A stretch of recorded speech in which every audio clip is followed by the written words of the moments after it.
Everybody's out but old hair. Old, old, old hair.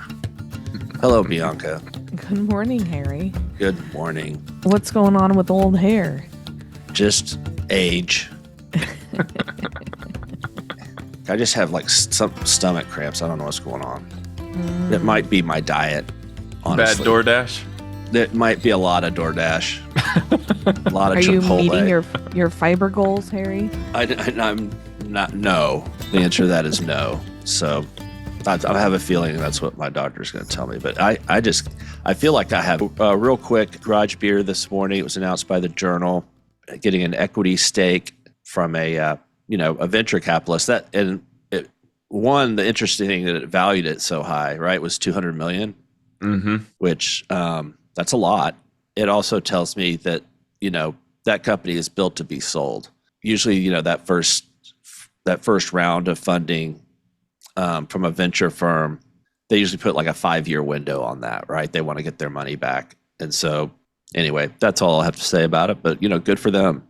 Yeah. I feel like you don't recruit celebrities like Travis and Jason Kelce without, the potential exit. I mean, I don't think they're getting in it for the love of the game. So Right. And good for Bill Hackett for keeping his hand in the beer business. Yeah, that's awesome. I hope they're paying him well. I'm sure they are. Anyway. All right. Well, Bianca, we'll let our guests in and I'll introduce. Hey, Ari, how are you? It's a good day for beer. That's what I like. Oh, well, I like hearing that. Listen, thank you for being on BeerNet Radio, ladies and gentlemen. We have Ari Opsahl. I hope I'm saying that right. You got it. Okay, the CEO of Tivoli Brewing Company, which he's been the CEO since 21, but he joined in 2019. And you come from Anheuser-Busch, so you're an old beer hand. I am an old beer hand. I certainly got my stripes with Anheuser-Busch. I still believe and promote it today that it's probably one of the best learning environments that you can get within the industry. I mean, those guys stick by their word from the meritocracy component for sure, and I give them a lot of credit for pushing the right people into positions to learn and to grow. So Right. cut my teeth with the big boys, and now I'm taking them on. So I'm here to take the share back that I grew. Right. Well, they created you in a laboratory that they put out the best people, and then now you're just going right up against them with this Outlaw Light beer, which has been I don't want to say a surprise success. It's probably not a surprise to you, Ari, but really having a really good run out of Denver, Colorado. And so I have our editors, Jordan Driggers and Bianca Bruno, on the line to help interview you, Ari, and I'm going to hand it over Great. to Bianca, and we'll get started. Good to see you again, Bianca. And before you hand it off, Harry, it's great to finally meet you in person. I've been reading your stuff for literally over a decade, so it's fun to get to meet you on video. Oh, well, I appreciate that. And by the way, this is the podcast where all your dreams come true. So, so we'll see how it works out. I love it. I love it. Earlier this summer, you shared with CBD that your June depletions had shattered brewery records. You Yep. sold through about 95,000 case equivalents that month. Now it's September, so it's towards the end of the season. So how'd the rest of summer shake out for you? I'm pleased to report we actually just closed our August books, and we shipped about 113,000 case equivalents in August. So the growth trajectory continues to accelerate in a pretty meaningful way. And from where I sit, I think I really believe that we're just getting started. I mean, I think the ocean that we're swimming in is so big. I think that the excitement from a consumer perspective to have a new brand that's priced competitively in the value category is exciting, and I think consumers are really finally starting to get behind it. And again, I commented earlier last time we talked, Bianca, about the fact that obviously we've got a couple celebrity country artist partners with Co and Hardy and Jeff Earnhardt. But the thing that really gets me excited are two things kind of looking forward, which is one, the conversations that we're having with the chains, looking into the fall tweaks, but really more specifically the spring sets. We're expecting enormous pod growth.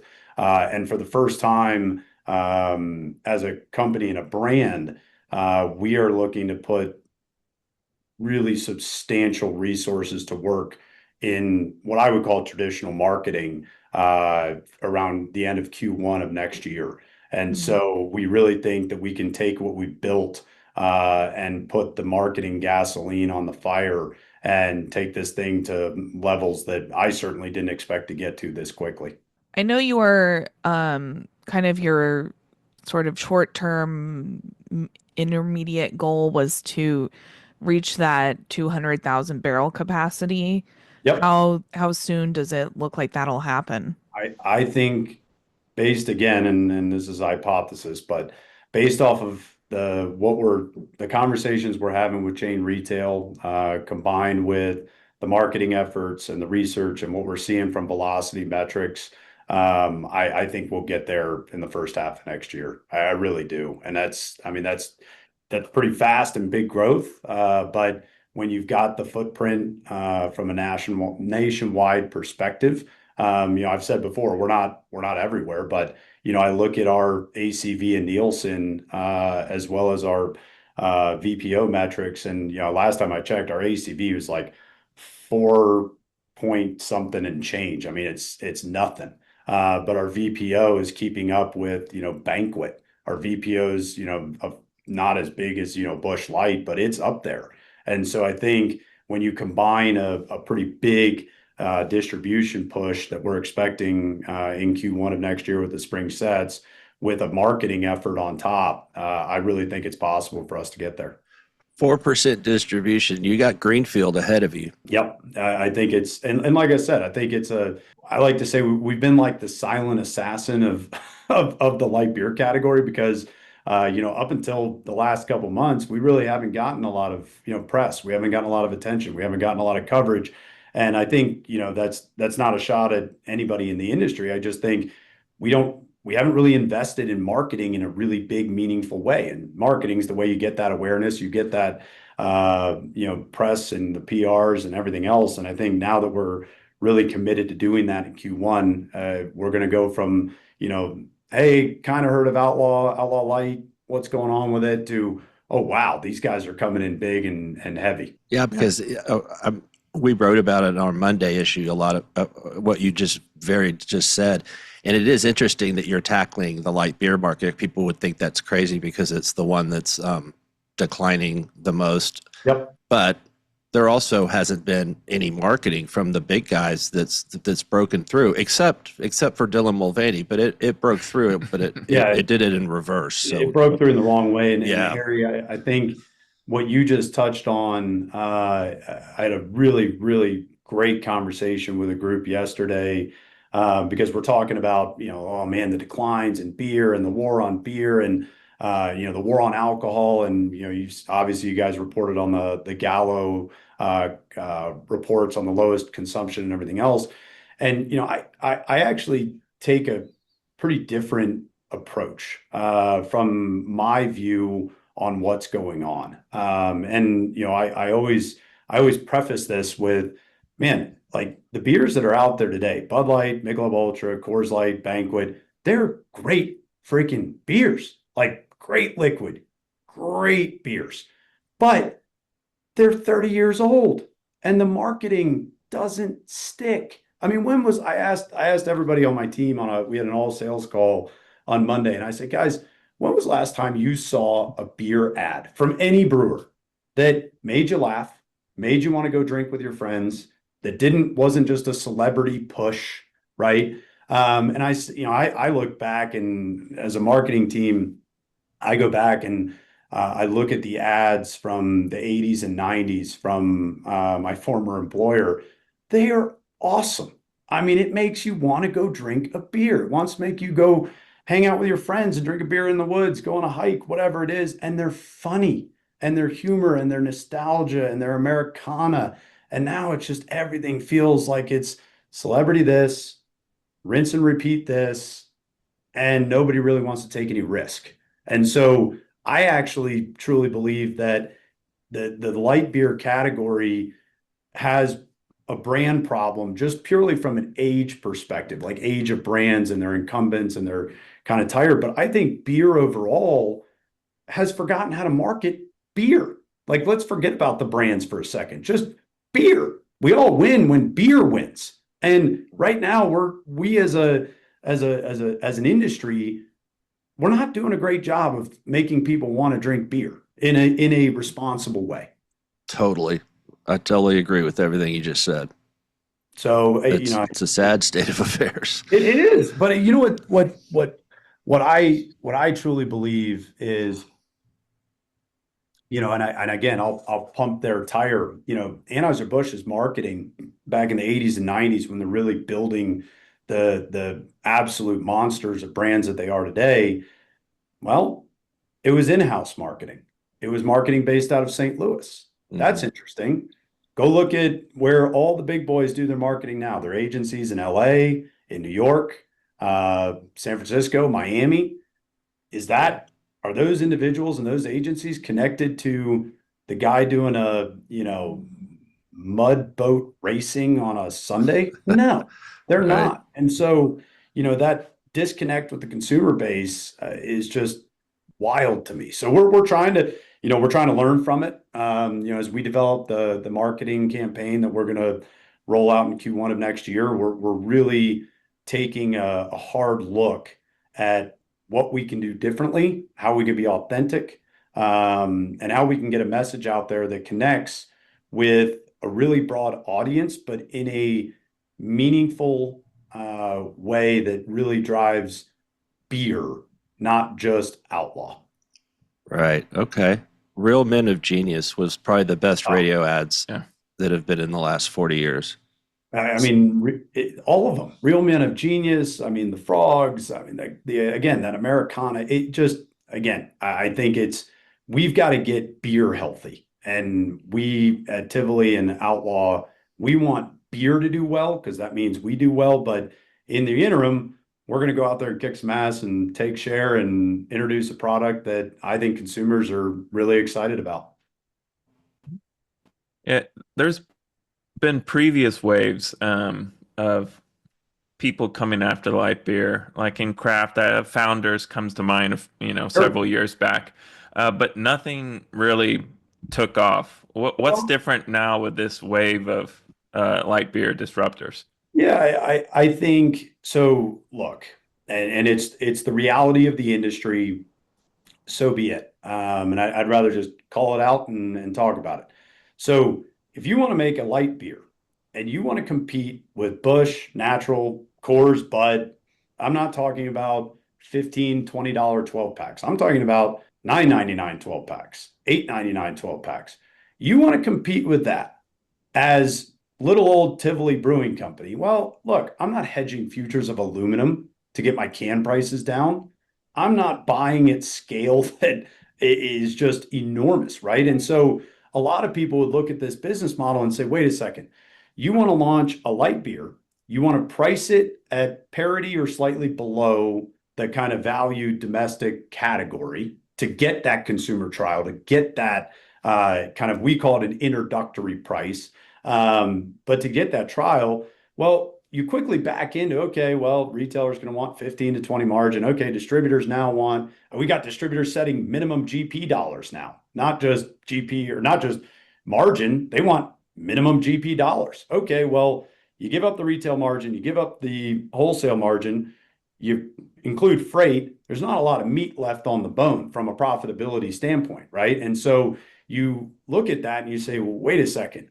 How's this business model going to work, right? You're going to need a substantial amount of money to go into this category if you want to compete on the shelf with price. And I think that's a really big difference with us is that, and huge kudos to the investor group that's backing us because it's taking money to do this because there's no way I can fund sales and marketing efforts with the revenues and the GP off of a brand when we're competing in price with macro beer, right? And so, I think you can reference Founders, you can reference, even I ate Troy Aikman's beer. It was priced to where they could make it, right? They could make some profit, whether it's contract brewing or their own brewing, whatever it is. But you look at all the things that are stacked against us. Route to market, you want to get with a distributor that services chain. It's rarely going to be an independent distributor. It's going to be a Molson Coors network, AB network, a Constellation network brand. Well, you want to go run an incentive at that distributor. We can only do that once a year for your brand. Well, the big boys are on PFP every month. I can only be on it once a year. Come on.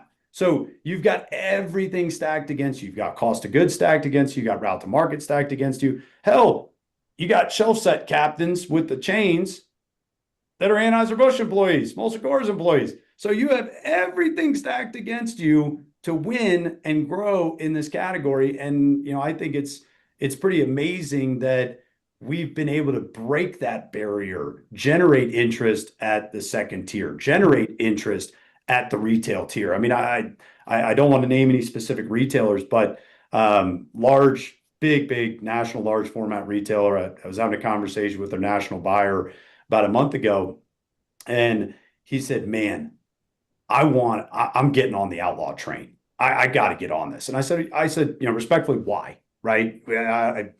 He says, "You can be accretive. You can grow the beer category. We've done everything else. We've tried everything with the light domestics or the value domestics. We've tried different programming, different SKUs, different marketing, different, rebate programs, everything else." He said, "You guys are growing. I need to grow the category. So yeah, we're going to bet on you because we've been doing the definition of insanity, which is doing the same thing, expecting a different result. They've been doing it for a decade. Well, that doesn't work anymore." So you've even got retailers now kind of opening their eyes saying, "Wow, wait, there's a growth mechanism within the value or the domestic category. Tell me more." And on that note, how have you seen the domestics shelf set change since entering into this space, and where do you kind of see it going? Yeah, I think what we're expecting to see is more allocation of space to growth brands, right? And reduction in space to the brands that are declining. And that's a huge shift in shelf space at major retail. And, I see tons of stuff, on, well, how much is non-alcohol and how much are NAs going to take in space? How much are, RTDs going to take in space? How much is Delta 9 going to take in space? I mean, I was at a Total Wine and More up in Minneapolis a couple months ago, and the entire, their version of Action Alley down the center aisle is Delta 9. And I'm like, what's going on here? It doesn't say Delta 9 on the building. It says Total Wine and More. And so, I think there is that encroachment on the space. But again, I think that's just because retailers are saying, we've kept the same space relatively for a decade and volumes continue to decline. So why are we going to do this? But if you can have a conversation with that retailer and say, well, look, we're growing. Here's our velocity. We don't have a huge marketing budget. We have all these barriers in front of us, but it's working. So maybe there is a way to grow the category. Maybe brands like Outlaw can be mechanisms to grow the category. But again, the hard part is if you want to trade somebody off of Busch Light, Bud Light, Coors Light, that consumer, some people might argue, oh, well, you can trade them up to Michelob Ultra pricing, right? Premium plus, super premium, whatever you want to call it. I don't agree. I think that beer has taken a lot of price indexes. I remember being at Budweiser, and I think Carlos Brito was at a Samcom, and he was talking about how, spirits premiumized, right? Johnny Walker did, red labeled and black labeled and blue label, and we can do the same thing in beer. Well, I don't necessarily agree. I think beer can be a premium product, but it's still meant to be affordable. And when you're paying $24.99 for a 24 pack or $29.99 for a 24 pack, I don't think that meets the definition of affordability. And so from where I sit, if you want to trade a customer from the macro brands, you've got to be at or slightly below their existing pricing, because then the consumer says, hey, I'm going to try this new beer. It's $1 cheaper on a 12 pack than what I've been drinking, for the last 5, 10 years. Wait, this beer is pretty damn good. And it's new and it's $1 cheaper. Man, I'm going to keep buying it, or I'm going to keep trying it, and I'm going to tell my friends. But, that can also be a slippery slope, because you don't want to you don't want to chase everybody down to the bottom. So it's a balance, but I think that's been our price strategy, is really, let's get cans in hands. Let's get trial. We think our liquid is damn good. We think it keeps up and beats some of the big boys. Let's get cans in hands. This is a ballsy move, I got to say, Ari, because I imagine your unit economics aren't great. They're tough. They're tough. Okay, they're tough. So you're investing We're investing. and hoping on the come. So that's honestly, Jordan, can you or Bianca, I can't think of any other smaller brewer that's attempted this, at least in the last 10 years. So interesting. I like it. I am a big believer in, when everybody's running one way, run the other way. And I think, and I don't want to sit here and say, oh, we're the Amazon of this, or we're the Uber of that. We're not a tech company, we're a beer company. But when you look at the disruptors in almost every category, services, goods, you name it, the disruptors come in and their economics are not pretty.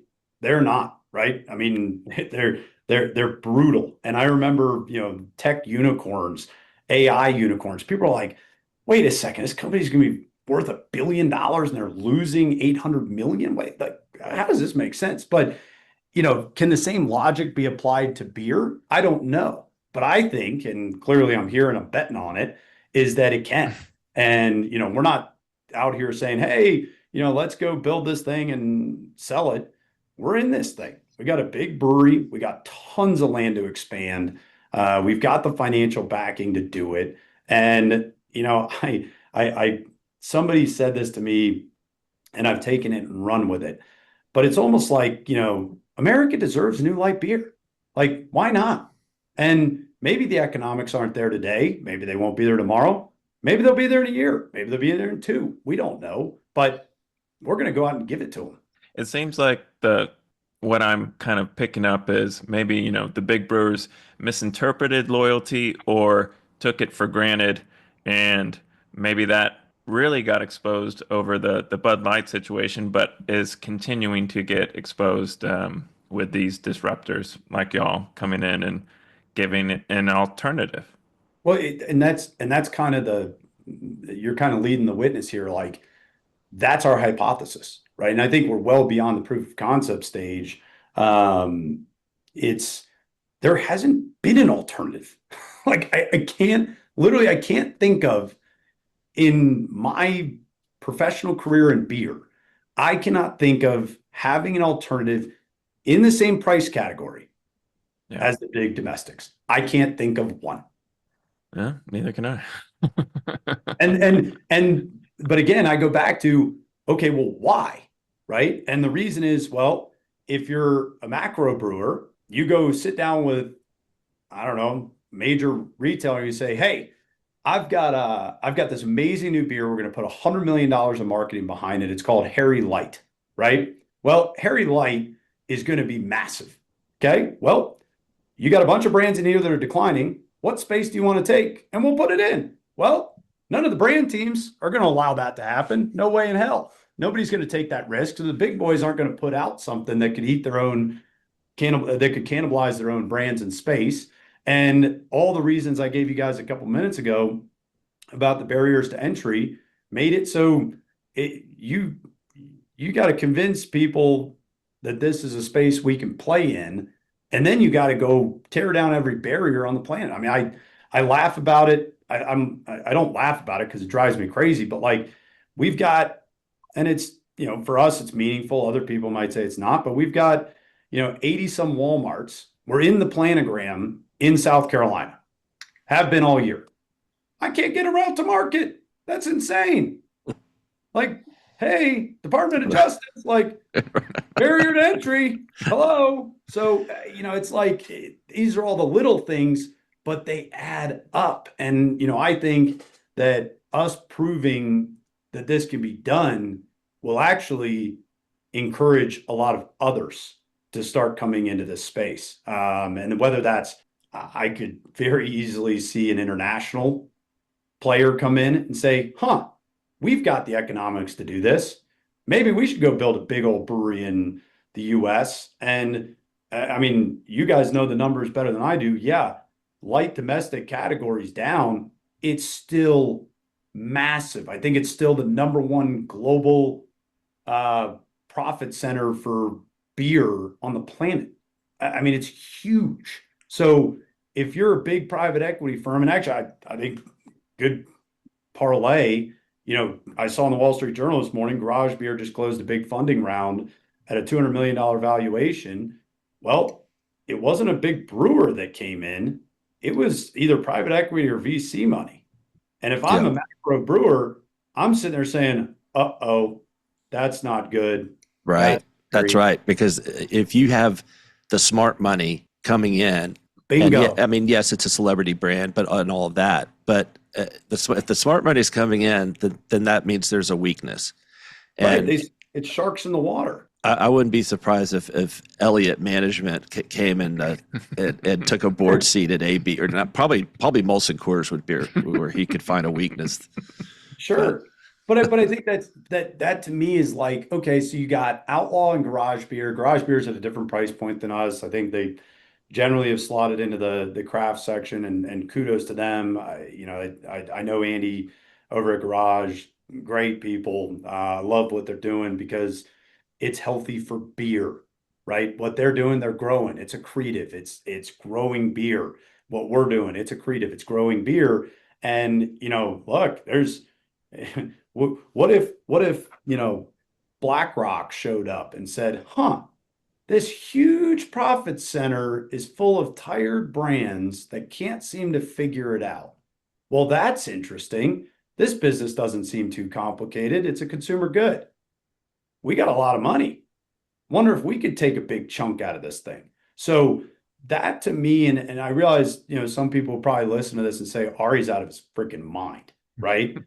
But hey, the industries, I will always think back to I was in college and I was on a BlackBerry, and I remember sitting there and it's like the iPhone came out and everybody's like, that thing's not going to work. You got to type on the screen. That thing's stupid.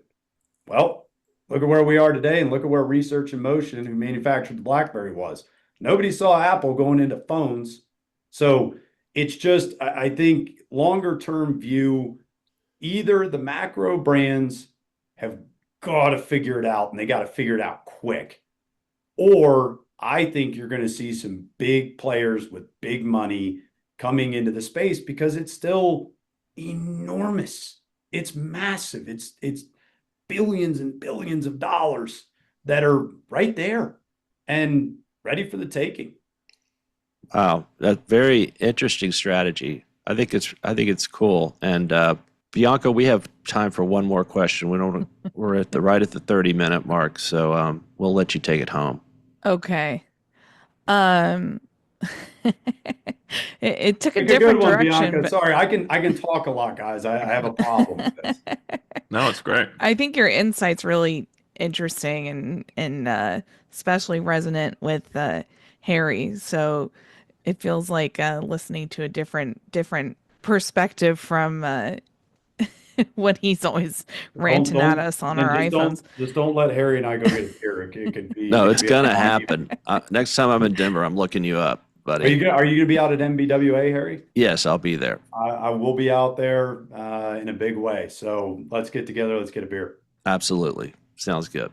What you got, Bianca? Fire away. I mean, we talked a lot about your investors, and obviously you've got two kind of celebrity investors and Co and Hardy, who are two kind of modern country stars. So I'm curious kind of how big of a part they're playing in growing Outlaw. I know you were part of their concert circuit this summer. So, were you getting, beers in hands at those shows? I imagine maybe they're going to be part of your kind of new marketing campaign. You said should be coming in Q1 next Yep. year. So maybe preview some of that. Yeah, so I'll make a couple comments on it. So number one would be when we started looking at bringing in celebrity partners. I believe, and some people are going to totally disagree with me on this, and that's okay. But I believe that COVID revealed the lack of authenticity with influencer marketing. And yet everybody still wants to go pay an influencer to promote their brand. And I think the consumers are like, that is a paid placement. That person probably doesn't actually even use or drink that product. That's bullshit, right? And so I continue to see, especially the big brands, use celebrities to market the product, right? And it's not nothing wrong with it, but I think it's losing the authenticity. And so when we went out, we said, look, we're going to find partners that I'm not just going to pay them and they go post about it or put it up and drink it in their concert. I want people that believe in what we're trying to do. I want people that are willing to put skin in the game and really invest their time, their money in what we're doing. Because then Hardy can get up or Coetzel can get up and say, hey, this is my beer brand. I love this beer. It's awesome. I'm an investor in this beer brand. And immediately a consumer says, oh, that's really freaking cool, right? Very similar to Travis and Jason Kelce. They're investors. They didn't, show up and say, write me a big check and I'll promote the beer. They're authentic. Hardy and Co. Authentic. So I think that that's a huge direction that we'll continue to lean in. And then, you asked the comment, Bianca, about have we been able to get cans in hands at concerts? Yes, but not nearly as many, because when a major beer brand's logo is on the building, makes it a little hard to get a direct competitor into the building. Imagine that. Masters. That there. I'm They're just going to leave that there. Let it marinate. Yeah, let's let that marinate for a minute. Everybody take a deep breath. Drives me crazy. It's the barriers. It's the business. It's the industry. It's been that way long as I've been in it, and it is what it is. So we got to fight it. But I will say the one thing that does change are it changes very slowly. I will admit that. Yep. But it does change. Well, okay, listen, Ari, thank you for giving us this time. It's great to meet you. Fascinating interview. Ladies and gentlemen, don't forget, registration's open for the Beer, Wine, and Spirits Summit at the Hotel del Coronado. Go to beernet.com to get your tickets. It's in January, and the Hotel Del has just been renovated, and it's freshly painted, and it's going to be lovely. So we'll see you there, and we'll see you also next week on BeerNet Radio. Take care. Thanks, guys.